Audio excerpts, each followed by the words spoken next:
प्रणवानंद जी महाराज। पूर्व बंगाल के एक साधारण गांव में इस महापुरुष का जन्म हुआ था। इनके पिता जागृत ग्रह देवता नील रुद्र महादेव के अनन्य उपासक थे। महादेव जी की कृपा से ही उनको यह पुत्र रत्न प्राप्त हुआ था। बालकपन से ही वे प्राय उदास और अनासक्त भाव से रहते थे। बहुधा घर से गायब हो जाते थे और माता पिता जब व्याकुल होकर ढूंढने निकलते थे तब किसी पेड़ के नीचे अकेले उनको ध्यानस्थ सिद्धार्थ के समान ब्रह्म ज्ञान शून्य अवस्था में बैठे हुए मिलते। बाल्य अवस्था में वे न तो अनावश्यक कोई बात बोलते और न अनावश्यक किसी वस्तु के लिए आग्रह करते थे। अनावश्यक किसी और उनकी दृष्टि न जाती और न अनावश्यक किसी दिशा में पैर रखते थे। मानो पूर्ण संयम ही बाल मूर्ति में इस धराधाम में अवतीर्ण हुआ था। उनका नाम विनोद रखा गया था। अब वे विद्यालय में पढ़ने के लिए जाने लगे। वहां भी छुट्टी होने के बाद जब शिक्षक और छात्र क्लास से बाहर निकल जाते तब विनोद प्राय न जाने किस चिंता में मग्न ब्रह्म ज्ञान शून्य बैठे ही रहते। वे शिक्षक और छात्र दोनों को प्रिय थे, इसीलिए कोई उनके इस भाव में बाधा नहीं डालता था। घर पर उनको बहुधा लोग रात्रि में देर तक ध्यान में बैठे पाते। वे तुलसी के बड़े भक्त थे। अपने संग की सन्यासी संतान को कहा करते थे, तुलसी जागृत देवता है, श्रद्धा और अनन्य भाव से देखने पर कृपा प्रदान करती हैं। ये मैं कथा को बीच में रोक के बात बता रहा हूँ। तुलसी जी का वाक्य बहुत ऊंचा स्थान है, सबको मालूम है, फिर भी मैं बता रहा हूँ, उचित समझ रहा हूँ कि सब कोशिश करके प्राय तुलसी माँ को दिया बत्ती और जल दिया करें, जल चढ़ाया करें और दिया बत्ती किया करें। और तुलसी माँ के सामने दिया करने के बाद जो भी प्रार्थना आप करोगे, जो भी प्रार्थना करोगे, सीधे भगवान विष्णु के पास वो प्रार्थना आपकी जाएगी। आपकी सच्चाई, आपकी श्रद्धा और प्रार्थना में कितना आपके लिए उचित है, वो प्रार्थना अवश्य सुनी जाएगी। जो जो प्रार्थना तुलसी माता के सामने करोगे, वो तुलसी माता की प्रार्थना की हुई सीधे सालिग्राम भगवान विष्णु जी के पास पहुंचती है। ये बिल्कुल सत्य बात है, तनिक भी शंका नहीं है। तुलसी जागृत देवता है, श्रद्धा और अनन्य भाव से देखने पर कृपा प्रदान करती हैं। अच्छा, जिस घर में जिस प्लॉट में वास्तु दोष होता है ना, तो अगर तुलसी माता का पौधा होगा तो वास्तु दोष भी कुछ नहीं करता, वहां पे कोई दोष नहीं लगता। ये हितेश तुम्हें बता रहा हूँ, तुम ये आर्किटेक्ट काम करते हो ना, तो प्लॉट आड़े टेढ़े होते हैं, वहां तुलसी माता की स्थापना कर दोगे ना श्रद्धा पूर्वक, तो वास्तु दोष भी समाप्त हो जाता है। सुनते हैं कि तुलसी वृक्षों की अधिष्ठात्री तुलसी देवी ने उनको दर्शन देकर कृतार्थ किया था। सरल और आडंबर शून्य जीवन यापन करना ही उनकी महान साधना थी। साधारण आलू और नून भात ही उनका प्रधान भोजन था। भोजन में अटूट संयम और अखंड ब्रह्मचर्य पालन करके उन्होंने अमित शक्ति संचय कर ली थी। उनकी साधन कुटी में सोने बैठने के लिए एक तख्ता, कुछ पुस्तकें, देवताओं के चित्र तथा एक जोड़ा व्यायाम के लिए विशाल मुग्दर था। पहनने के लिए उनके पास सब ऋतुओं के लिए एक भगवा वस्त्र और ओढ़ने के लिए चादर रहती थी। रात को वे केवल 1 घंटा सोते थे। आगे चलकर उन्होंने उसका भी त्याग कर दिया और लगातार 6 वर्षों तक निद्रा रहित तपस्या का जीवन व्यतीत किया। एक बार वे 9 दिनों तक लगातार समाधि मग्न अवस्था में रहे। पहले शीतकाल में एक कंबल ओढ़ते थे और बाद में उसका भी त्याग कर दिया। वे प्राय कहा करते थे कि उपाध्याय गुरुपाक पुष्टि कर भोजन करने से शरीर में उत्तेजना आती है और शक्ति क्षीण होती है। अटूट ब्रह्मचर्य के पालन से मेरे शरीर और मन में असीम आनंद की अनुभूति होती है। सन 1913 ईस्वी में 17 वर्ष की उम्र में उन्होंने योगी राज बाबा श्री गंभीर नाथ जी से दीक्षा ली। दीक्षा लेने के बाद वे प्राय ब्रह्म ज्ञान शून्य ध्यान मग्न अवस्था में या अर्ध ब्रह्म अवस्था में एकांत में पड़े रहते थे। बाबा गंभीरनाथ उनको जंगल झाड़ी में से खोज कर निकाल लाते और कुछ भोजन कराते थे। उसके बाद नाथ जी की आज्ञा से वे काशीपुरी में 80 घाट पर ध्यान साधना करते रहे। उस समय उनकी अवस्था 20 वर्ष की थी। उन्होंने जिस स्थान पर सिद्धि प्राप्त की थी वही आज श्री प्रणव मठ स्थापित है। उन्होंने बतलाया था कि रागादि रिपुओं का दलन और इंद्रिय संयम ही धर्म साधना के मूल है। ब्रह्मचर्य का पालन करना ही सर्वश्रेष्ठ साधन है। समाहित मन ही निर्जन गुफा है। भगवत कृपा लाभ के लिए निर्जन गिरी गुहा की आवश्यकता नहीं है। मन को संयम और समाहित करने के लिए सारे विषयों में संयम का अवलंबन करना परमावश्यक है। वे कहते थे कि धर्म का प्राण अनुभूति, अनुष्ठान और निष्ठा के निहित है। शास्त्र पढ़कर या लोगों के मुख से सुनकर कभी धर्म की प्राप्ति नहीं होती। त्याग, संयम, सत्य और ब्रह्मचर्य पालन ही धर्म साधना के मूल स्तंभ है। वे कहते थे कि धर्म का प्राण अनुभूति, अनुष्ठान और निष्ठा में निहित है। शास्त्र पढ़कर या लोगों के मुख से सुनकर कभी धर्म की प्राप्ति नहीं होती। त्याग, संयम, सत्य और ब्रह्मचर्य पालन ही धर्म साधना के मूल स्तंभ हैं। यत्र जीव तत्र शिवः। इस मंत्र की साधना में सिद्धि प्राप्त करके जाति को नवीन आदर्श में गठित करने के लिए आचार्य स्वामी प्रणवानंद ने अपने कर्म में जीवन को लोक हित में उत्सर्ग कर दिया था। भारतीय आर्य जाति के धर्म और साधना को उन्होंने आधुनिक युग की विकृति से मृत करने का व्रत लिया था। उनका अध्यात्म साधना से समुज्वल जीवन का महान आदर्श हमारे लिए सत्य सिद्ध हो। प्रभु अतुल कृष्ण गोस्वामी श्री चैतन्य महाप्रभु के नित्य संगी श्री नित्यानंद प्रभु के वंश में 13वीं पीढ़ी में प्रभु अतुल कृष्ण गोस्वामी जी का जन्म संवत 1925 ईस्वी की कार्तिक कृष्ण दशमी की रात्रि को हुआ। उस समय बंग देश में घर घर महाशक्ति की पूजा हो रही थी। आवाहन मंत्र उच्चारित हो रहा था। ऐसे पुण्य काल में श्री अतुल कृष्ण गोस्वामी शिशु रूप में अवतीर्ण हुए। उस समय महामाया की पूजा का मृदंग मानो मंगल वाद बजा। शंख ध्वनि ने विजय घोषणा की। वैष्णवी शक्ति के आवाहन मंत्र उनके जन्म काल का स्वस्ति वाचन बने। कलकत्ते का शिमुलिया गांव उनके आविर्भाव से कृतार्थ हो गया। बाल्यकाल में अध्ययन किया, यौवन में उस्ताद रखकर संगीत की शिक्षा प्राप्त की और गया के पंडा कान्हाई लाल से इसराज बजाना सीखा। इस प्रकार रसिकता और सहृदयता के द्वारा वे एक विदग्ध नागरिक के रूप में प्रसिद्ध हो गए। इसके बाद उन्होंने कुछ दिनों तक व्यवसाय भी किया, परंतु सांसारिक उल्लास विलास में उनको तृप्ति कहाँ मिलती। उनके अंतःकरण में तो अंतःसलीला फल्गुन के सदृश भक्ति की धारा प्रवाहित हो रही थी। सांसारिक जीवन में उनको रस कैसे मिल सकता था। फिर तो उनका मन सत्संग की ओर झुका। श्री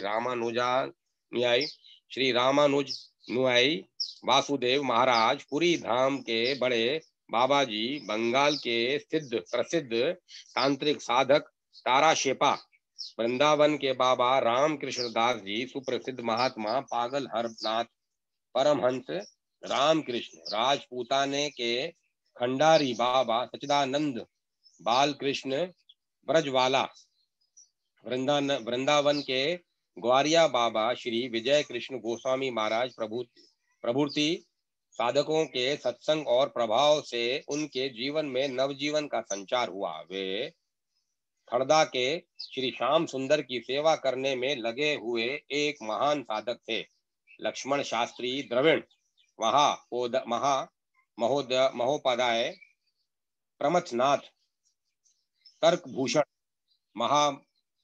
महोपाध्याय, फणी भूषण तर्क वागीश आदि विद्वान उनके प्रभाव से गौड़ीय वैष्णव धर्म के अनुसक्त हुए थे।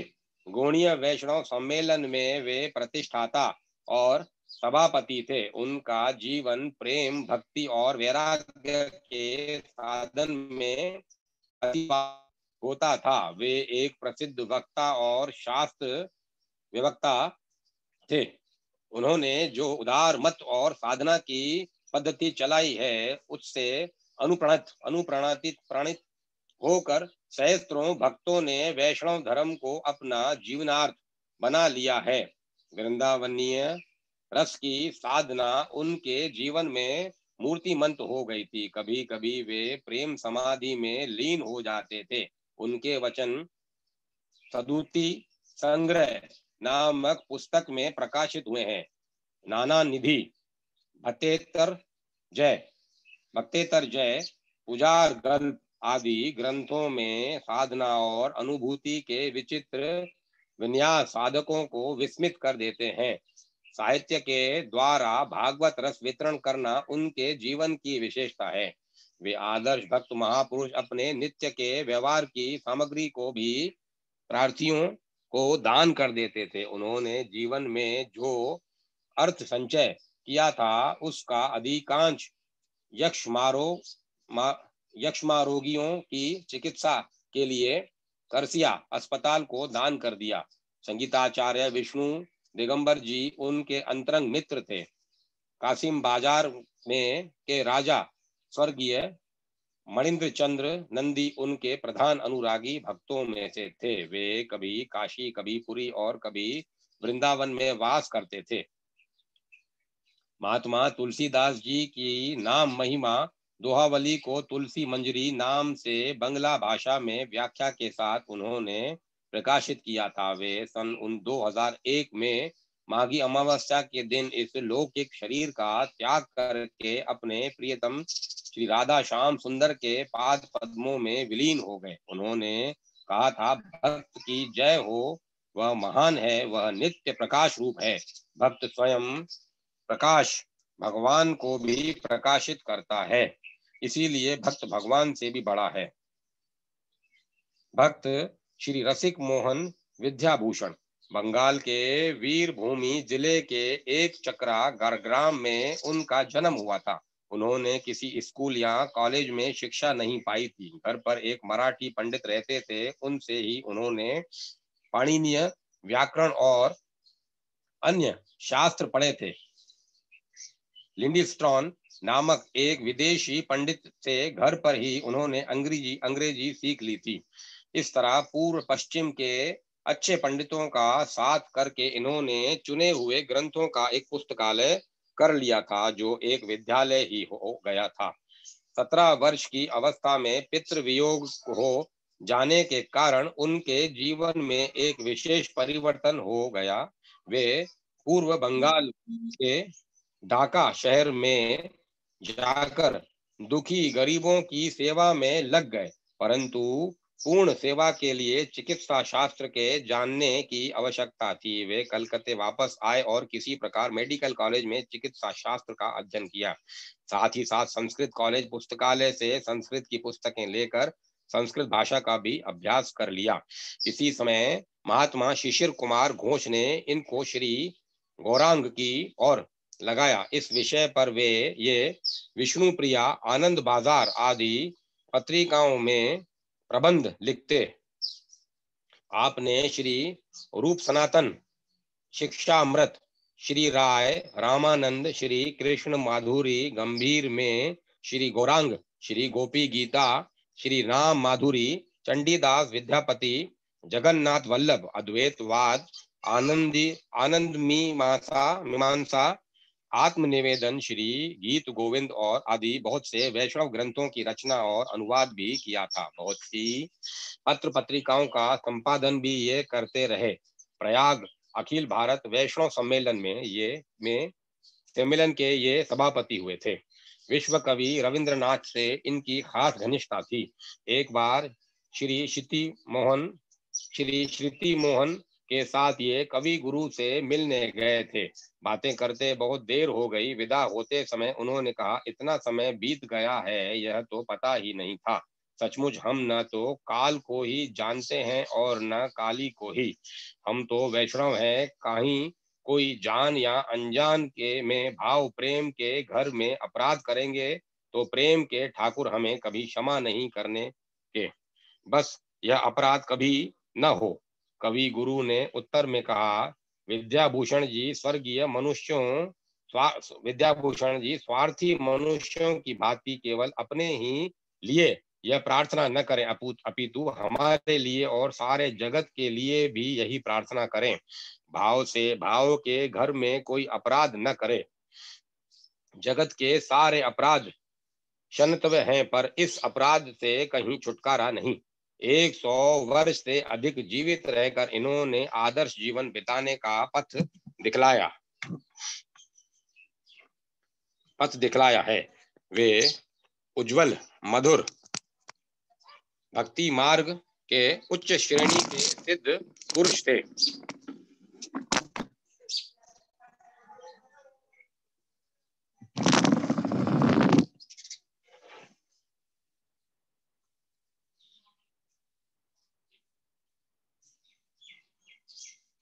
पर कर्मों की अवहेलना नहीं करते थे। ग्रस्त थे परंतु अपना जीवन सन्यासियों की तरह बिताया करते थे। उनके पुत्र और स्त्री की मृत्यु छोटी अवस्था में ही हो गई थी।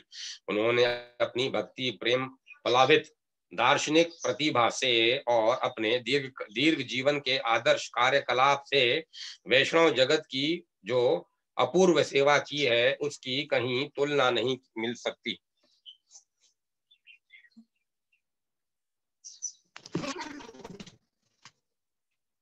भक्त दशरथी स्मृति भूषण हुगली जिले के दिगसुई ग्राम में उनका जन्म हुआ था। इनके पितामह श्री नारायण चंद्र भट्टाचार्य बड़े भगवत भक्त थे। भगवत नाम का जप करते हुए उन्होंने गंगा जी के पवित्र जल में बैठकर अपने पार्थिव शरीर का परित्याग किया था। श्री दशरथी के बाल्यकाल में ही उनके पिता का देहासन हो गया था। उस समय उनकी 2 बहनें अविवाहित थी। माता ने किसी प्रकार कष्ट सहन करके इनको पढ़ाया लिखाया और इनकी बहनों का विवाह कार्य संपन्न किया। बाल्यावस्था से ही ये प्रतिभा संपन्न थे। सहपाठी गण इनसे सदा प्रभावित रहते। गौर शरीर, प्रशस्त ललाट एवं हंसता सा मुख सबको मोहित कर लेता। माता के इकलौते पुत्र होने के कारण वे इन्हें अधिक दुलार से रखती। इस दुलार ने इनको स्वाभाविक ही उद्दंड बना दिया। 14 वर्ष की अवस्था तक इन्होंने व्याकरण की शिक्षा प्राप्त की। इसके अनंतर श्री यादव चंद्र स्मृति रत्न ने इन्होंने स्मृति शास्त्र का अध्ययन किया।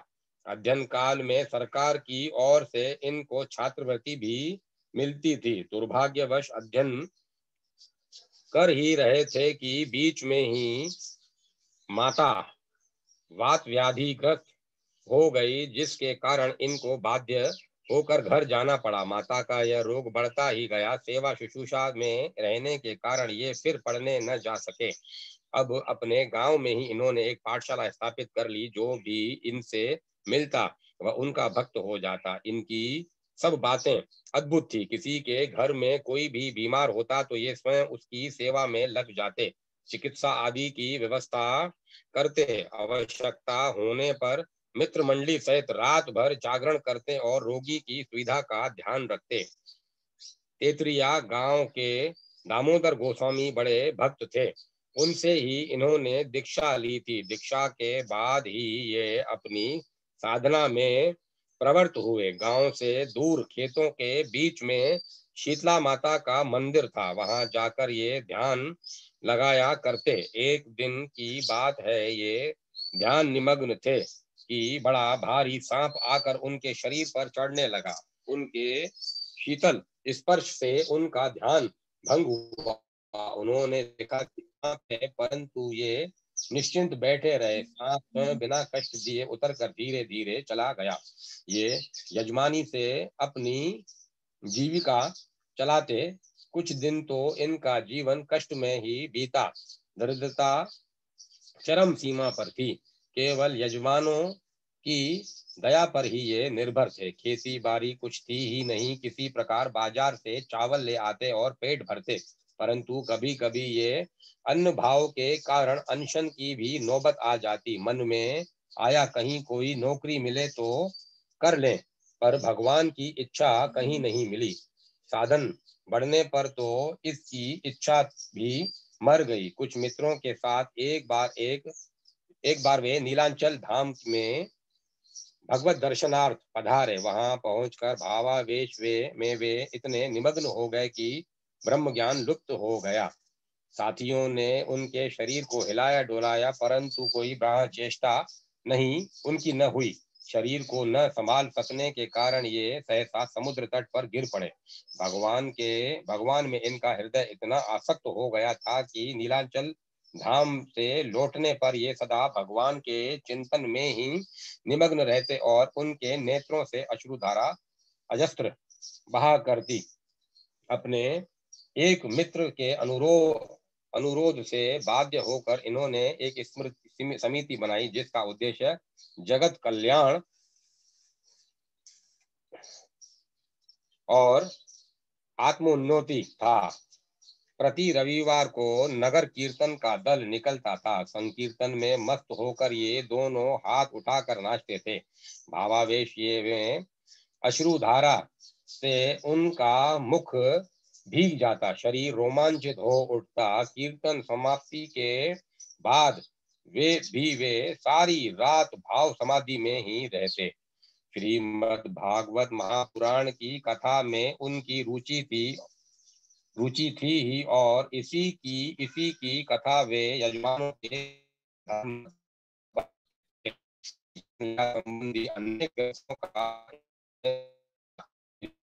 में के वर्ण में ये तल्लीन हो जाते और इस को ये इतनी मधुर वाणी से सुनते कि लोग गदगद हो जाते। एक बार इन्हें निमोनिया हो गया।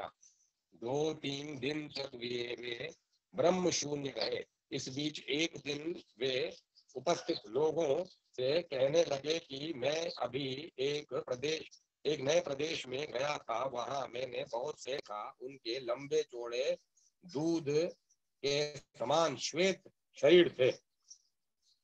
जब मैं उनके समीप पहुंचा तो मेरा रूप भी वैसा ही हो गया। महापुरुषों की वह मंडली जीवों के उद्धार के लिए ही आयोजित हुई थी। सब मतांतरों के अनुसार सर्वसाधारण के लिए एक कल्याणकारक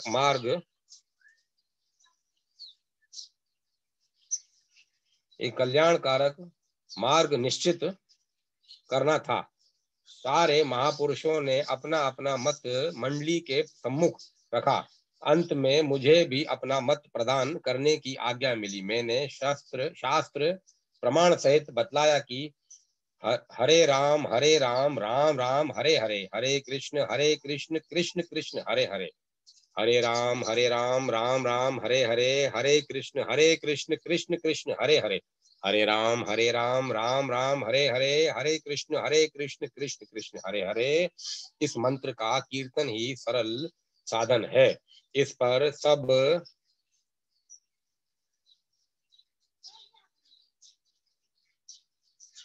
बहुत ही प्रसन्न हुए और भगवान नाम कीर्तन से वह स्थान उसी समय गूंज उठा। उनकी इच्छा सब देशों में भगवान नाम कीर्तन के प्रचार की थी और साधन समिति में इस महामंत्र का ही संकीर्तन होता था। चारों ओर जोरों से नाम प्रचार होने लगा। बालक युवा वृद्ध सभी भगवान के नाम कीर्तन में मतवाले होने लगे। इस प्रकार संकीर्तन की चारों ओर मानो एक बाढ़ सी आ गई। एक बार वे अपने किसी यजमान की कन्या के विवाह के में धनबाद गए थे। वहां से तारी घाट गए। वहां अचानक वे निमोनिया से ग्रस्त हो गए। अवस्था बिगड़ने लगी। काशी जाने की इनकी इच्छा थी, परंतु प्रभु यही उनको काशीवास देने वाले थे। आधी रात को वे होश में आए। गंगा जल था और भगवान का नाम निरंतर चल रहा था। अवस्था में उन्होंने नित्य ध्यान किया कि उनकी भजन नाम कीर्तन जारी है। भक्त श्री सरोज कुमार का जन्म बंगाल में हुगली जिले के विघाटी नामक ग्राम में हुआ था। ये 24 परगने के आगड़पाड़ा नामक स्थान में रहने वाले थे। उनकी माता का देहांत उनकी बाल्यावस्था में ही हो गया एवं विमाता ने ही इनका लालन पालन किया। अध्ययन काल में पिता से भी वियोग हो गया, अतः अर्थाभाव में ही किसी प्रकार इन्होंने कलकत्ता मेडिकल कॉलेज से LMS डिग्री प्राप्त की। कुछ दिन पूना कृषि कॉलेज के अध्यापक पद पर रहकर अगाड़पाड़ा लौट आए और चिकित्सा द्वारा ही अपना जीवन निर्वाह करने लगे। यहाँ उनका परिचय पानीहाटी ग्राम के भक्त प्रवर शिक्षाव्रती नरेंद्र कुमार चट्टोपाध्याय से हो गया। उनके प्रभाव से उन्होंने वैष्णव साधना पथ ग्रहण कर लिया।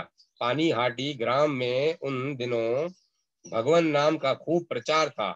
अन्यतम ख्यातनामा नाम प्रचारक श्री राधा रमण चरणदास बाबा जी भी कभी कभी वहां आकर निवास किया करते एवं हजारों लोग उनकी नाम कीर्तन सरिता में स्नान करके कल्याण लाभ करते।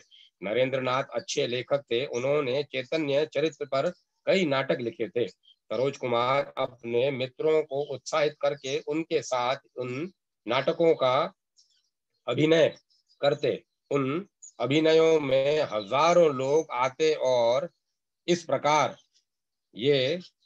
से ये महाप्रभु की लीला और नाम का प्रचार किया करते। सरोज कुमार एक ख्याति प्राप्त चिकित्सक और उस और के प्रभावशाली व्यक्ति थे। नाम कीर्तन प्रचार आदि का अच्छी प्रकार संचालन करने के लिए उन्होंने एक संस्था की नींव डाली। उसका नाम हरि सभा रखा गया।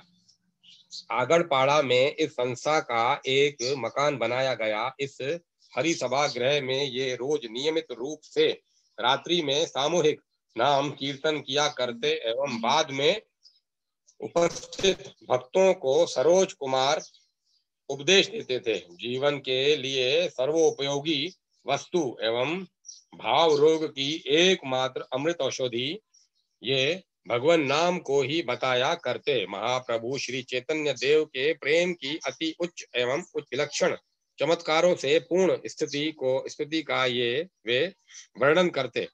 उस समय ऐसा लगता मानो साक्षात चैतन्य देव ही स्वयं लीला का अनुष्ठान कर रहे हैं।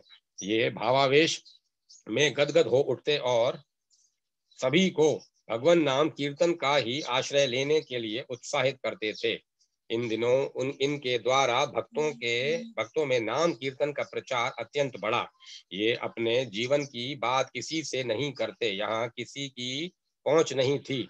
हाँ, उनका जीवन एक नवीन पथ का अनुसरण कर रहा था, यह सब लोग अनुभव करते थे। सत्य है, ऐसे ही महापुरुषों के आविर्भाव से अशांति में जगत में शांति का प्रवाह बढ़ सकता है। जीवों के में पशु प्रवृत्ति की कमी होकर मानवता के भावों का आविर्भाव हो सकता है।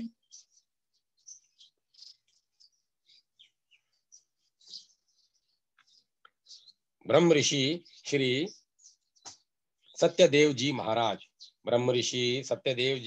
शांति प्रिय और एकांत निष्ठ महात्मा थे। वे भगवान को माँ कहा करते थे। माँ के रूप में ही उनकी उपासना करते थे। उनका जन्म पूर्ववंग के बरिसाल जिले के नवग्राम में हुआ था। वे प्रसिद्ध साधक भैरव चंद्र के दोहित्र कैलाश चंद्र के पुत्र थे। उनकी माता शारदा सुंदरी ने प्रसिद्ध तारापीठ देवता श्री सुनंदा देवी की उपासना के फल स्वरूप उनको पाया था।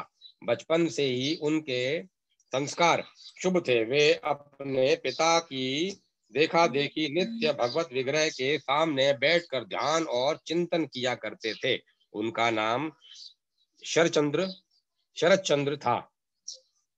उनकी बाल्यावस्था में ही शास्त्रों में बड़ी अच्छी पहुंच थी।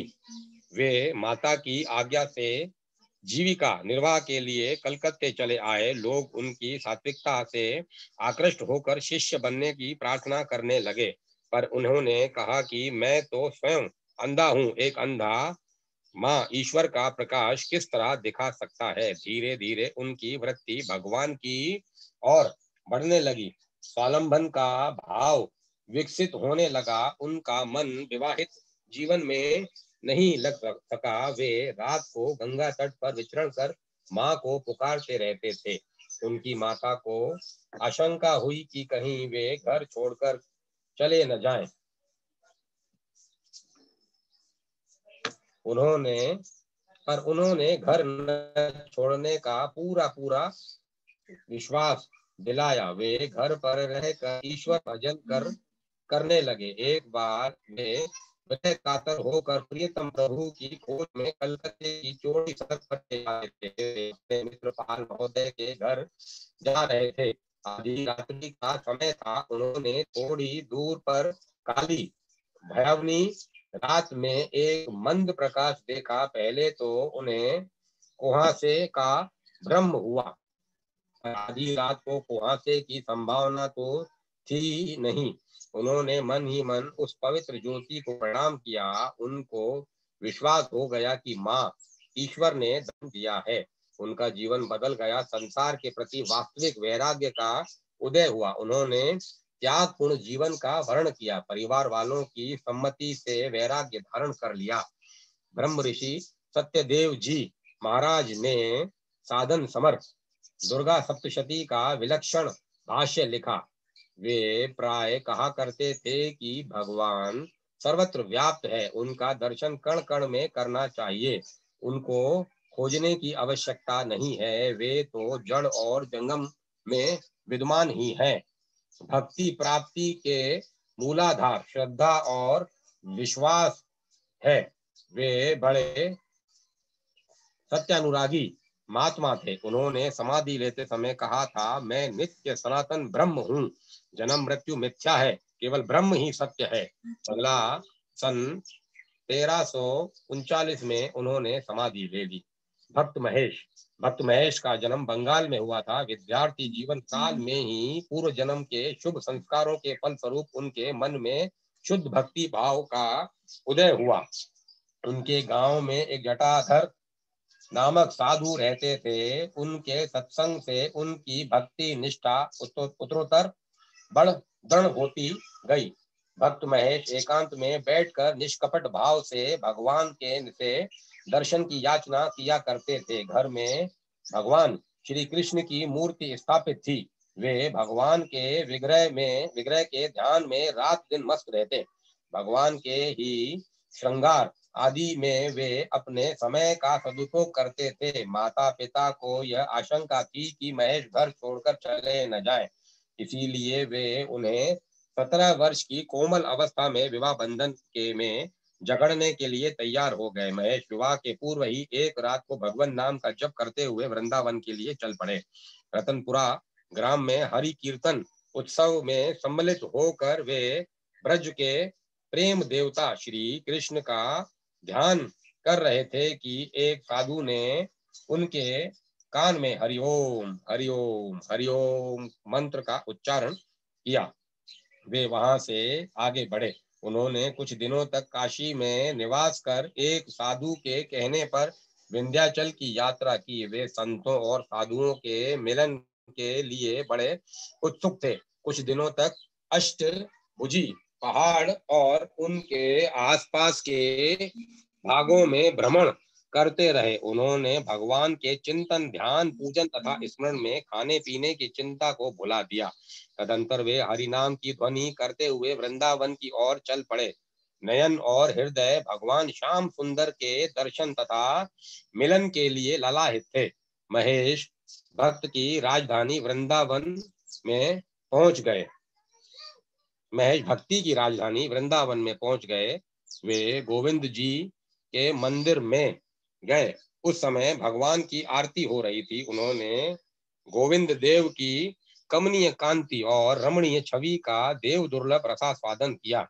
उसके बाद वृंदावन के प्रसिद्ध प्रसिद्ध मंदिरों की परिक्रमा करके भगवान के दर्शन रसामृत से अपने आप को तृप्त किया। उनका मन तो गोविंद देव जी के रूप पर आसक्त हो चुका था। वे गोविंद जी के मंदिर में लौटकर भगवान को निहारने लगे। मंदिर में गोस्वामी जी की दृष्टि उन पर पड़ी। वे उनके रूप लावण्य से आश्चर्यचकित होकर पास गए। महेश ने अपने मन की बात बता दी। उन्होंने कहा कि महाराज, मैं तो पूर्ण रूप से गोविंद जी का ही हो चुका हूँ। गोस्वामी जी ने उनको मंदिर में स्थायी निवास प्रदान किया। वे आजीवन गोविंद जी की ही सेवा करते रहे। भक्त स्वामी राम तीर्थ। प्रसिद्ध महापुरुष स्वामी राम तीर्थ का जन्म पंजाब प्रांत के मुरलीवाला गांव में हुआ। में एक उत्तम गोस्वामी ब्राह्मण कुल में सन 1873 की दिवाली के दिन हुआ था। जन्म के कुछ ही दिनों बाद आपकी माता का स्वर्गवास हो गया और आपके पालन पोषण का सारा भार आपकी बुआ पर पड़ा। बुआ परम साध्वी थी। ये जो इनका जन्म दिवाली के दिन हुआ है, एक और महापुरुष का जन्म दिवाली के दिन हुआ है, वो मैं अभी नहीं बताऊंगा आपको, मुझे आज्ञा मिलेगी तब बताऊंगा। पालन पोषण का सारा भाव बुआ पर पड़ा। बुआ परम साध्वी थी और बालक राम को लेकर वह कथा कीर्तन तथा मंदिरों में जाया करती थी। उनका नाम तीर्थराम था। गांव की पढ़ाई समाप्त कर तीर्थराम गुजरावाला आए और वहां भक्त धन्नाराम की देख रेख में आपकी शिक्षा शुरू हुई। आर्थिक स्थिति शोचनीय थी कि ही और विद्यार्थी अवस्था में आपको अनेकों महान संकटों का सामना करना पड़ा। प्राय ऐसा होता कि भूख लगी है पर पास में पैसे नहीं है कि भोजन मिले, फिर भी बड़े मस्त रहते।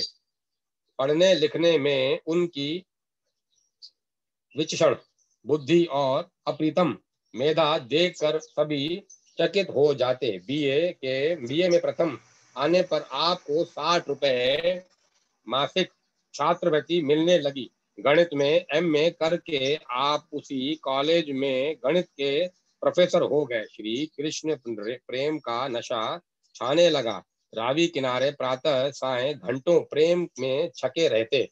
होश में आते तब हाँ कृष्ण कहकर रोने तड़पने लगते। छुट्टियों में मथुरा वृंदावन पहुंचते और श्री कृष्ण भक्ति का अमृत पीते। उपनिषद और वेदांत के अन्य ग्रंथों के अनुशीलन के साथ साथ उत्तराखंड में जाकर एकांत सेवन का चस्का लगा। दृढ़ वैराग्य और अपार प्रेम, गंगा और यमुना का अद्भुत मिलन, उस अलमस्ती का क्या कहना। मैं सूर्य हूँ, संसार रूपी बुढ़िया के नखरे ठकरे और हाव भाव मुझे मुग्ध नहीं कर सकते। सन 1900 ईस्वी में नौकरी आदि छोड़कर आप वन को पधारे। तीर्थराम अब स्वामी राम तीर्थ हो गए। राम राम राम राम बादशाह बन गया। अब आप सर्वथा उन्मुक्त हो ओम ओम ओम ओम गुनगुनाते फिरते और अपने आप को प्रभु में खोए रहते। लोगों के विशेष आग्रह पर विश्व धर्म परिषद में सम्मिलित होने के लिए आप जापान गए और वहां से अमेरिका। जो भी आपकी मस्ती देखता वही मुग्ध हो जाता। अमेरिका के पत्रों ने आपका परिचय लिविंग क्राइस्ट जीवित ईसा मसीह के रूप में दिया। वहां कई लोगों ने आपसे संन्यास की दीक्षा ली। 2.5 वर्ष विदेशों में बिताकर आप पुनः उत्तराखंड लौट आए। सन 1906 की दिवाली का प्रातः काल था। आज आपकी मस्ती का कुछ और ही अंदाज था। ओम ओम की धुन लग रही थी। गंगा में डुबकी लगाने उतरे, गंगा की प्रखर धारा में शरीर बह चला। शरीर गंगा में बहा जा रहा है और राम ओम ओम की धुन में चूर है। दिवाली के ही दिन वह आया था और दिवाली के ही दिन वह लौट गया अपने प्रभु में। संत श्री नागा निरंकारी जी। संत श्री नागा निरंकारी जी महाराज का जीवन चरित्र अलौकिक और चमत्कारपूर्ण सिद्धियों और घटनाओं का प्रतीक ही नहीं, तपस्या, योग साधना, वैराग्य और संयम का सजीव साहित्य भी है। अभी कुछ ही वर्षों पहले उन्होंने कार्तिक शुक्ला चतुर्दशी को महासमाधि ली थी। यह कहना आसान नहीं है कि उनका जन्म विक्रम की किस शताब्दी में हुआ था। उनकी आयु का अनुमान लगाना बहुत कठिन है। उनकी वाणी और पद रचना की ऐतिहासिक समीक्षा से पता चलता है कि उन्होंने उस समय जन्म लिया था जब भारत में यावनीय प्रभुता अपने तीसरे पहर पर थी। गौरी सत्ता का प्रवेश नहीं हुआ था। वे पंजाब प्रांत के पटलीपुर के राजा के घर में पैदा हुए थे। बचपन में से ही वे साधु संतों में उनकी बचपन से ही साधु संतों में उनकी प्रगाढ़ रुचि थी। वे बड़े अलहड़ और मस्त रहा करते थे। भगवान के आश्रय में उनका उसी समय से दृढ़ विश्वास था कि वे कीमती से कीमती शाल, सोने की अंगूठी आदि सड़कों पर खेलते समय साधुओं को दे दिया करते थे। उनके पिता यवनों से लड़ते हुए एक युद्ध में मारे गए। नागा ने राजमहल त्याग कर प्रकृति की रमणीय गोद में, सरिताओं में, तट पर, वनों और पहाड़ों की गुफाओं में अलख जगाना आरंभ किया।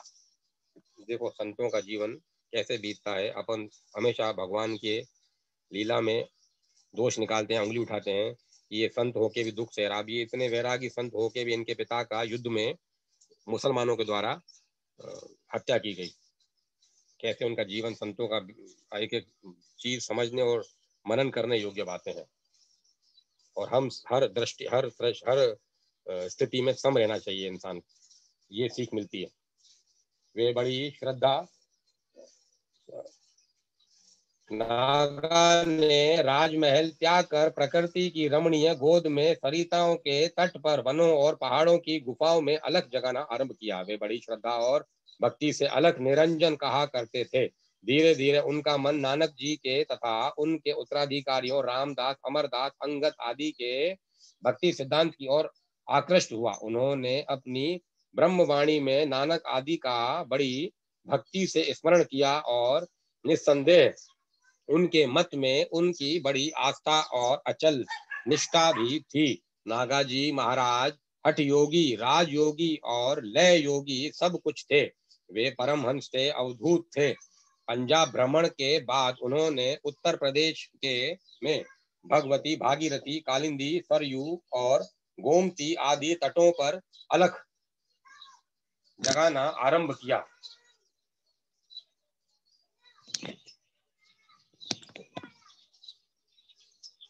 विशेषतया कर्णपुर, कानपुर के आसपास के जनपदों में उनके जीवन का अधिकांश बीता। कानपुर जनपद का पाली राज्य उनकी तपोभूमि कानपुर जनपद का पाली राज्य उनकी तपोभूमि है। कभी कभी मस्त होकर वे पद लिखाया करते थे। उनके पदों से पता चलता है कि वे लोकांतर और जन्म जन्मांतर की अनुभूतियों के प्रतीक थे। शिव तत्व में नागा निरंकारी की पूर्ण पहुंच थी। ऐसा लगता है कि वे ब्रह्म ज्ञान शून्य होकर कैलाश लोक में भ्रमण किया करते थे। सिद्धियां उनके चरणों पर नत रहती थीं। वे तिब्बत, नेपाल और चीन पैदल गए थे। चीन में केवल एक दिन ठहरे थे। एक अंग्रेज के उद्यान में विश्राम कर रहे थे कि वह आया। श्रद्धा पूर्वक उसने चाय पान कराया। एक बार आप हरिद्वार में गंगा जी में कूद कर अदृश्य हो गए थे। लोगों ने समझा जल समाधि ले ली, पर कुछ दिनों के बाद अपनी तपोभूमि पाली में दिख पड़े। वे पूरे अवधूत थे। छोटे छोटे लड़कों के साथ खेलते थे। लड़के उन्हें शीत, बरसात अथवा धूप में जहां भी देखा बैठा देते, वे तब तक बैठे रहते जब तक कोई बालक उन्हें दूसरी जगह न ले जाता। असोथर के राजा ने पागल समझकर उन्हें एक बार कमरे में बंद करवा दिया। उन्होंने अलग शब्द का उच्चारण किया। राजा ने उन्हें मुक्त कर दिया। उन्होंने अपने पदों में भगवान श्री कृष्ण के प्रति पूर्ण निष्ठा दिखाई। उनकी ब्रह्मवाणी संत साहित्य की अद्भुत देन है। वे सत्य खोजी थे। सन 1993 ईस्वी में पाली में उन्होंने समाधि ले ली। वहां कार्तिक में बहुत बड़ा मेला लगता है।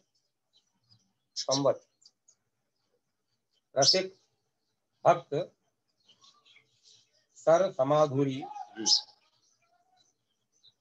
अभी केवल कुछ ही दिनों बाद की बात है।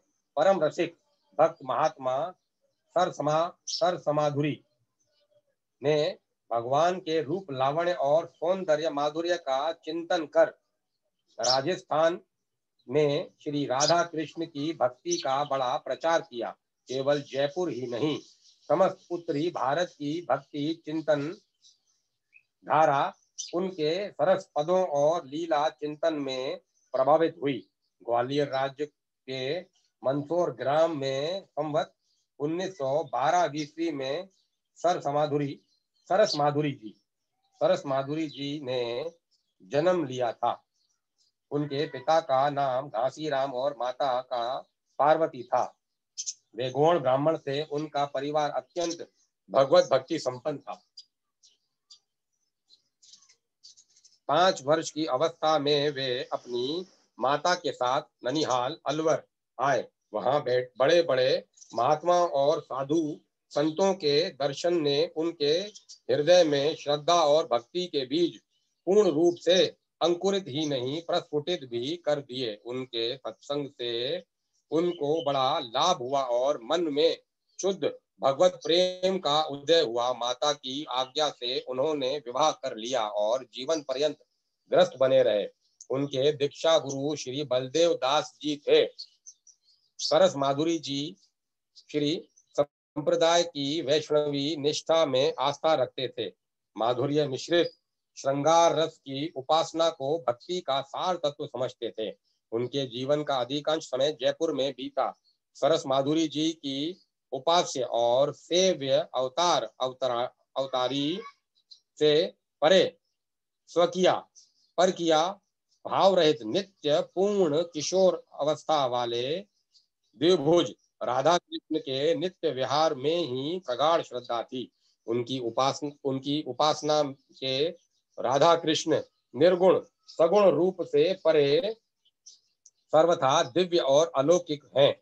उन्होंने राधा कृष्ण लीला विषयक अनेक पदों की रचना की। संवत 1983 ईस्वी के में मार्गशीर्ष शुक्ल पक्ष की चतुर्दशी को उन्होंने स्वर्ग की यात्रा की। सरस माधुरी जी वास्तव में भगवत भक्ति के माधुर्य गायक थे। उनका स्मरण परम पवित्र और मधुर है। भक्त नंदलाल।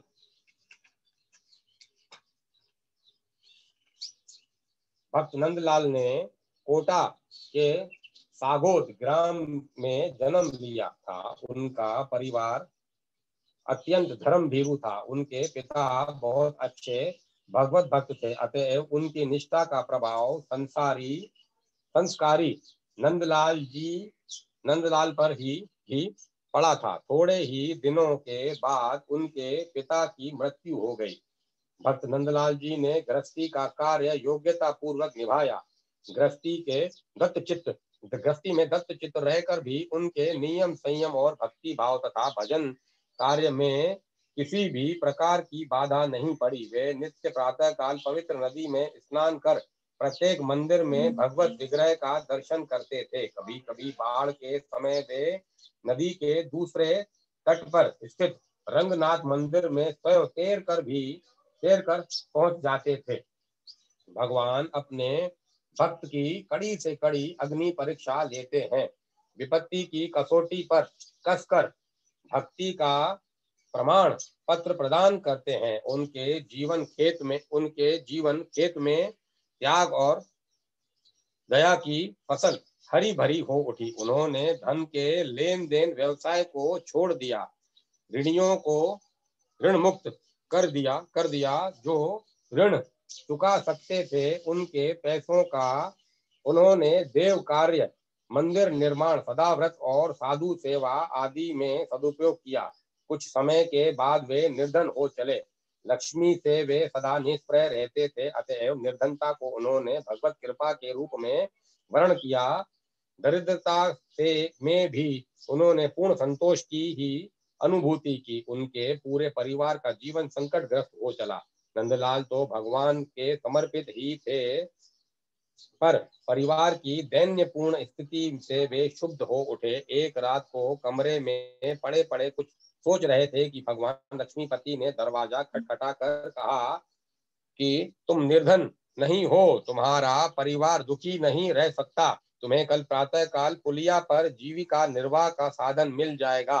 भक्तराज ने परिचय पूछा। भगवान ने कहा, लक्ष्मीपति, और वे अदृश्य हो गए। वे तो कल्पतरु के मूलाधार हैं, चिंतामणि के आधार हैं। भक्त ने भगवान की कृपा का उपयोग किया। वे प्रातः काल पुलिया पर पहुंचे और आपको जीविका का साधन मिल गया। उनका पारिवारिक जीवन सुखपूर्वक बीतने लगा। एक दिन भक्त नंदलाल जी नियमानुसार उषा काल से कुछ पूर्व ही उठे और नित्य कर्म के लिए स्नान करने नदी पर गए। नित्य कर्म के अनंतर वे नदी के दूसरे तट पर स्थित श्री रंगनाथ जी के मंदिर में दर्शनार्थ गए।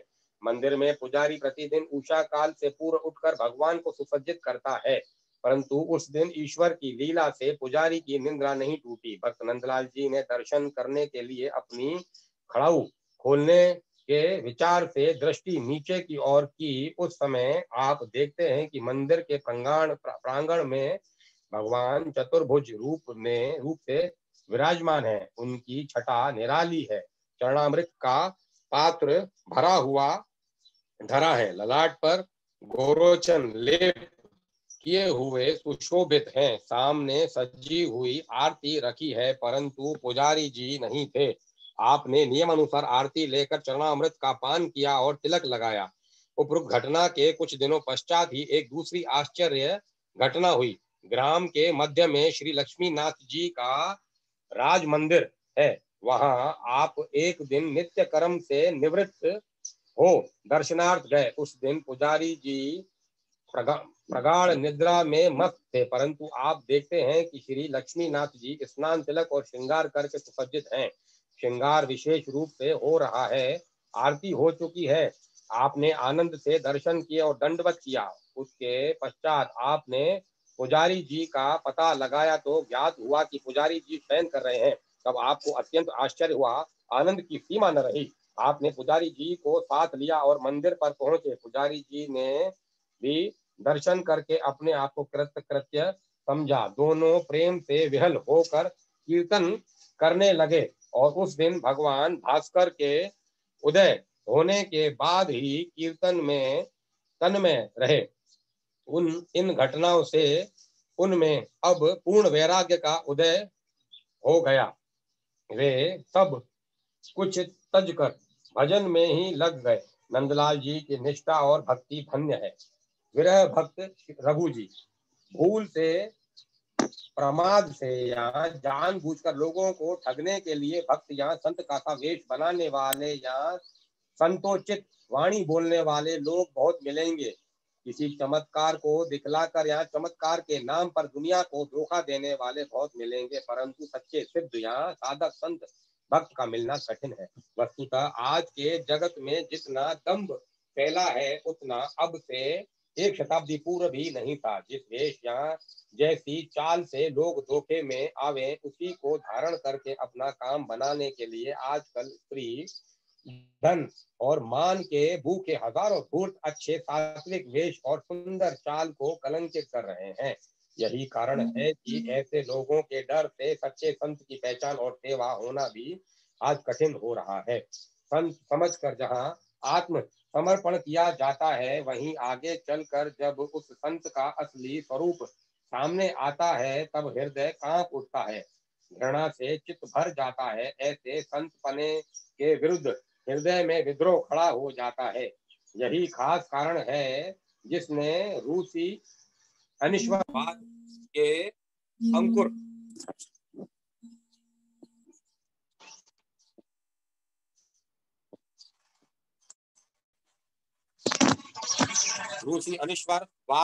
अंकुर को धर्म प्राण भारतवर्ष में अपनी जड़ जमाने और पनपने के लिए स्थान दिला दिया। परंतु याद रखना चाहिए, ऐसे रंगे सियारों से भगवान कभी धोखा नहीं खाते। आखिर उनका पाप का घड़ा फूटता ही है। सचमुच ऐसे धूर्त लोग भगवान को बड़े बुरे लगते हैं। सच्चे भक्त इस समय भी हैं, परंतु वे बाजार में अपनी भक्ति का ढिंढोरा नहीं पीटते। किसी से हम उन्हें पहचान नहीं सकते। यहाँ एक ऐसे ही सच्चे भक्त का जीवन परिचय लिखा जाता है। इनका नाम था ठाकुर दास जी उदेशी। जन्म संवत 1964 माघ मास में रानीपुर सिंध में हुआ था। उनकी जाति भाटिया भट्टी राजपूत थी। उनके पूर्वज 10-12 पीढ़ी पहले जैसलमेर मारवाड़ से उठकर सिंध में आ बसे थे। उनके पिता का नाम श्री वल्लभ दास जी उदेशी है, जो कराची में रहते थे। स्त्री का देहांत 25 वर्ष की उम्र में हो गया था। माता पिता के बहुत आग्रह करने पर भी आपने पुनः विवाह नहीं किया। उनकी माता का देहांत कुछ ही वर्षों पहले हुआ था। कराची में एफए तक पढ़ाई एफए तक पढ़ने के बाद 3 वर्ष तक बंबई में पढ़े और वहां बीकॉम की परीक्षा देकर कराची लौट गए। बंबई में किसी महापुरुष के संग से आप श्री राम की उपासना करने लगे। उपासना की बड़ी लगन लग गई।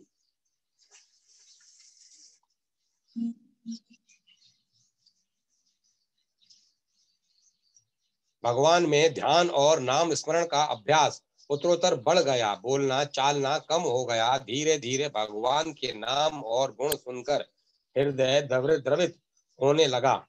तदंतर किसी मित्र से कुछ सुनकर आप गोरखपुर आ गए। यहाँ कुछ दिन रहकर फिर कराची लौटे। पिताजी ने काम धंधे की बातचीत की, पर उनका मन दूसरी ओर जाता ही न था। इसीलिए इन्होंने अखंड मौन धारण कर लिया। वे जो जीवन के अंत तक रहा। इसके बाद फिर गोरखपुर चले आए। यहाँ लगभग साल भर रहने के बाद हम लोगों ने आग्रह करके कराची भेज दिया, परंतु वे घर नहीं गए। कुछ दिन इधर उधर रहकर फिर गोरखपुर लौट आए। यहाँ से बीच में कुछ दिनों के लिए क्रमशः अयोध्या, चित्रकूट और प्रयाग गए थे। फिर अंत तक यहीं रहे। वैष्णव शास्त्रों में वर्णित विरह की 10 दशाओं में से बहुत सी उनमें प्रत्यक्ष देखी जाती थी। चिंता, जागरण, उद्वेग, कृष्णता, मलिनता, प्रणाप, उन्माद, व्याधि, मोह और मृत्यु, ये विरह की 10 दशाएं हैं। ये सब विषय वासना से प्रेरित लौकिक पांच भौतिक किसी पुतले के लिए होती हैं। तब इसका स्वरूप तामसी होता है और फल दुख होता है। परंतु ये ही जब सच्चिदानंद घन अचिंत्य अनंत सौंदर्य माधुर्य निधि भगवान के लिए होती है, तब यह मोक्ष पद को तुच्छ कर देती है। और सतव गुण तो निरंतर ऐसे विरही की सेवा किया करता है। विरह की 10 दशाओं की भांति ही प्रेम के 8 लक्षण माने गए हैं: स्तंभ, कंप, स्वेद, अश्रु, स्वरभंग, विवर्ण्य, पुलक और प्रलय। इन 8 लक्षणों का भी प्रादुर्भाव रघु बाबा जी में था। आंसू तो उनके सूखते ही नहीं थे। लेखक ने किसी किसी समय 20-20 घंटे उन्हें रोते देखा है। वे सदा भावावेश की सी अवस्था में ही रहते थे। सत्संग की बात तो सुनते थे, परंतु अन्य कोई भी चर्चा पास बैठे हुए भी वे नहीं सुनते थे। वे किसी अन्य ही राज्य में विचरण करते थे। वे भगवान श्री राम के अनन्य उपासक थे। भगवान श्री राम के एक चित्रपट की पूजा करते थे। वह चित्र उनके लिए बहुमूल्य वस्तु था। वे उसमें साक्षात भगवान को देखते थे। उनका दर्शन वे किसी को नहीं कराते थे। कंगाल के धन की भांति सदा उन्हें छिपाए रखते थे। दिन रात रघु नाम का उच्चारण मन और वाणी से करते थे। इसी से उनका नाम रघु जी पड़ गया। बहुत दिनों से मौन थे। एक बार इतना बोले थे, मैं तो प्रेम दीवानी, मेरा दर्द न जाने कोई। रामनवमी का उत्सव मनाया, एकादशी का निर्जल व्रत किया, रात को नियमानुसार स्वाध्याय करते रहे। एक साधक को बुलाकर उनसे जटायुकृत अंतकाल की स्तुति 2 बार सुनी और द्वादशी को प्रातः काल प्रयाण कर गए। शरीर त्याग के पहले दिन तक उन्होंने स्वयं कुएं से जल निकालकर अपनी नित्य क्रिया की। न किसी से सेवा करवाई, न प्रणाम कराया। बड़े ही छिपे सच्चे भक्त थे। श्री भक्त कोकिल जी संसार के नश्वर भोगों में आसक्त हो मोह निद्रा में सोए हुए जीवों को जगाकर उन्हें दिव्य भगवत प्रेम का रसास्वादन कराने के लिए स्वयं भगवान ही अपने प्रेमी संतों को इस धरा धाम में भेजा करते हैं। श्री भक्त कोकिल जी ऐसे ही उच्च कोटि के प्रेमी संतों में से एक थे। उनका आविर्भाव विक्रम संवत 1942 में सिंध प्रांत के जेकबाबाद जिले के अंतर्गत मीरपुर गांव में हुआ था। उनके पिता का नाम स्वामी रोचल दास और माता का नाम सुखदेवी था। 6 महीने की आयु में ही उन्हें माता का बिछो प्राप्त हुआ था। पिता ने जन्म के कुछ दिन बाद ही अपने इस नवजात शिशु को संत स्वामी आत्माराम साहिब की गोद में अर्पित कर दिया था। बचपन से ही साधु संग सुलभ होने के कारण संतों की सेवा में इनकी स्वाभाविक लगन थी। 5 वर्ष की अवस्था में जब ये पाठशाला में पढ़ने के लिए भेजे गए, उस समय उन्होंने अपने अध्यापक को पहले श्री रामचंद्र जी की लीला कथा सुनाई। उसके बाद उनसे वर्णमाला की शिक्षा ग्रहण की। कहते हैं 2 ही महीने में इन्होंने सिंधी भाषा, हिंदी, संस्कृत तथा फारसी आदि कई भाषाएं सीख ली। उनकी विलक्षण प्रतिभा देखकर सब लोग आश्चर्यचकित रह जाते थे। सभी विद्याएं उनको स्वतः सिद्ध थी। 6 वर्ष की आयु होते होते उनके पिता का भी परलोकवास हो गया। जब ये 10 वर्ष के हो गए, उस समय संत आत्माराम साहिब भी संसार से तिरोहित हो गए। मानो भगवान अपने भक्त का एक एक बंधन स्वयं काटते चले जा रहे थे। माता पिता और आश्रयदाता गुरु तीनों से विमुक्त होने पर उनका मन संसार से सर्वदा विरक्त हो गया। अब वे दरबार में न रहकर एकांत में बहुधा समय व्यतीत करने लगे। एक दिन चुपचाप सदगुरु की खोज में निकल पड़े। मार्ग में कथा वार्ता और सत्संग करते हुए आगे बढ़ते गए। 2-4 महीनों में ही किसी अज्ञात प्रेरणा से खिंचे हुए की भांति एक डॉक्टर के साथ ये कोट कांगड़ा में जा पहुंचे। वहीं उन्हें अभिष्ट सदगुरु स्वामी श्री अविनाश चंद्र जी महाराज का दर्शन हुआ। वे बंगाल से भूकंप पीड़ित जनता की सहायता करने के लिए यहाँ आए हुए थे। गुरु ने अधिकारी शिष्य को पहचाना और कोकिल जी ने संपूर्ण रूप से उन्हें आत्मसमर्पण कर दिया। गुरु सेवा में तत्पर रहने लगे। एक दिन गुरु कृपा से उन्हें इस दिव्य झांकी का प्रत्यक्ष दर्शन हुआ। महर्षि वाल्मीकि का आश्रम, गंगा जी का तट और हरे भरे वृक्षों की पंक्ति सब और करुणा में हाहाकार की ध्वनि छा रही थी। अवध की राजराजेश्वरी जनक नंदिनी सीता आज पति से परित्यक्त होकर यहाँ विलाप कर रही है, प्रियतम की विरह अग्नि में दग्ध हो रही है। उनके आर्त कंठ से हाँ प्राणनाथ, हाँ रघुकुल चंद की पुकार उठ रही है। रोम रोम में अग्नि स्फुलित स्फुलिंग के समान श्री राम श्री राम श्री राम श्री राम श्री राम श्री राम की अनाहत ध्वनि हो रही है। वे चारों ओर असहाय की भांति देख रही है, झुंड से बिछुड़ी हुई त्रस्त हिरणी की भांति व्याकुल हो रही है। देखते देखते उनके मुख से एक चित्कार निकलती है और वे बेहोश होकर माता वसुंधरा के वक्ष पर गिर जाती हैं। इस झांकी के दर्शन से भक्त कोकिल जी की दशा कुछ और ही हो गई।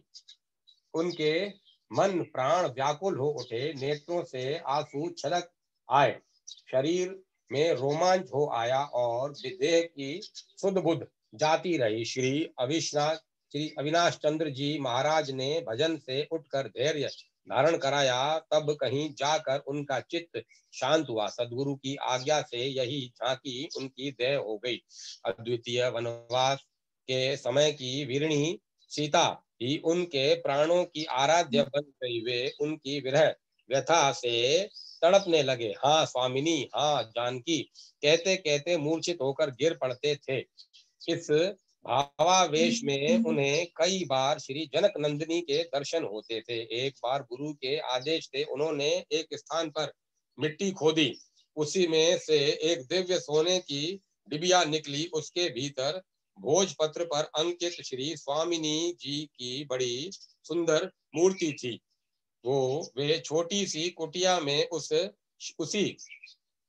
में उसी श्री विग्रह को पालने पर पधराकर धीरे धीरे झुलाने लगे। वहीं उनका सेवन विग्रह था। कोट कांगड़ा से मीरपुर लौटने पर उन्हें वहां की मेहनती मिल रही थी, पर उन्होंने दरबार की सेवा स्वीकार करने पर भी गद्दी पर महंत बनकर बैठना स्वीकार नहीं किया। एक बार उन्होंने अपनी स्वामिनी की जन्मभूमि जनकपुर की यात्रा की। वहां उन्हें कई दिव्य अनुभव हुए। वे श्रीखंड दासी नामक बालिका के रूप में रहकर श्री स्वामिनी की सेवा करते थे। यही उनका भाव में दासी या सहचारी का शरीर था। वे दिव्य कोकिल पक्षी के भाव में रहकर वन में स्वामिनी जी को प्रियतम का प्रेम संदेश सुनाकर धैर्य बंधाते और वहां से अयोध्या में पहुंचकर प्रिया जी की विरह वेदना सुनाकर भगवान श्री राम का ध्यान उनकी ओर आकृष्ट करते थे। इसी भावना के कारण उन्हें भक्त कोकिल भी कहते हैं। कोकिल जी के भक्त उन्हें बाबुल साईं, सतगुरु आदि कहकर भी संबोधित करते थे। ब्रज के में उन्होंने 2 बार निवास किया। वहां उन्हें श्री राधा और श्री कृष्ण की दिव्य लीला और रास लीला के भी अनेक बार दर्शन हुए थे। वे श्री राधा जी से भी श्री जानकी जी के चरण सेवा और उनके प्रति अनन्य प्रेम का वरदान मांगते थे। अयोध्या में आने पर उन्हें बड़ा उद्वेग होता था। वे कहते थे, जहाँ मेरी स्वामिनी नहीं, वह अयोध्या किस काम की। कनक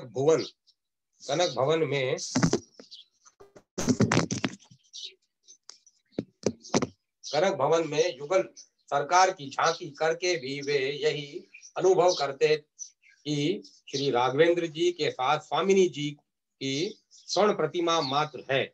मेरी हृदयेश्वरी स्वामिनी को तो महाराज ने वन में छोड़ रखा है। उन्हें एकाधिक बार दर्शन देकर युगल सरकार ने समझाया कि हम दोनों सदा एक साथ रहते हैं। वह त्याग और वनवास तो प्रजारंजन की एक लीला मात्र है। फिर भी उनका भावावेश कम नहीं होता था। वे जहाँ रहते कीर्तन और सत्संग की धूम मची रहती थी। हिंदू और मुसलमान सभी उनके सत्संग में आते थे। वे सूफी फकीरों से भी मिलते और उनके सत्संग से लाभ उठाते थे। उनकी दृष्टि में यही था कि सभी धर्मों में एक ही भगवान की आराधना होती है। सभी धर्म ग्रंथों को वे रामायण की ही भांति आदरणीय मानते थे। उनके साथ के कितने ही प्रेमी साधक